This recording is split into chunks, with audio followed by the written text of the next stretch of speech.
Since we met you people 500 years ago, look at us. We've given everything. You are still taking. It's true. I mean, where will the whole Western world be without Africa? Our cocoa, our timber, our gold, our diamonds, our platinum, our whatever. Everything you are is us. I am not saying it, it's a fact.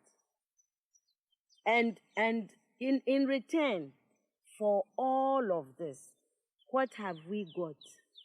Nothing. Anti-personnel indoctrination against ourselves. If you go and cook your horrible diseases like AIDS, you say it is us. You brought us tuberculosis. We didn't have this big cough until white people came here. In exchange for Africa giving Europe 500 solid years of our people, I mean, not Europe, the Western world, of our human beings to work your canes, to dig your gold, to take in gold itself, diamond, I mean, you know, fish, peanuts, palm oil, everything. In exchange for that, we have got nothing. Nothing. And you know it. Nothing. And you look upon, you know, white folks look upon us like monkeys. It is true. It's in your literature. Hey, you know, some of your best thinkers have said this about us. Have you heard of all these Germans? Have you heard? Okay. Yes. They said, Lord Burton, yes. People like that, they said, we don't even have the brain of animals. That's what we've got from you people. But don't you think that this is over now? Over where? Is it over? Who said that AIDS came from the green monkey? Is it over? Is it over? Well, if this is your impression, do you think that you can ever forgive us? It's not a question of forgiveness. I have nothing against you. My point is that you did and you are doing for your survival what is necessary. We can't blame you for that. The fact that we didn't do enough for our own survival and we are still not doing enough for our survival, that is not your problem. You know, even everybody that God has created has a sense of survival. You know, and if we don't develop it, we can't blame white people. You came here because you needed these things. You took gunpowder from the Chinese. You needed them to shoot people.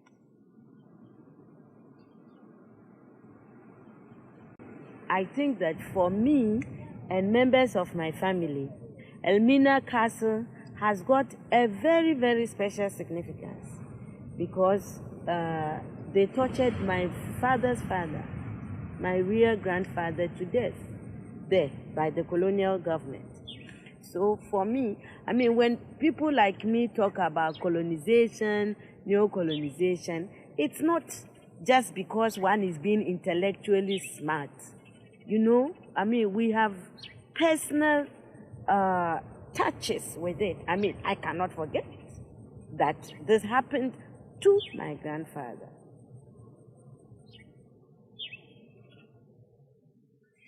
Do you consider AIDS as a new form of colonization?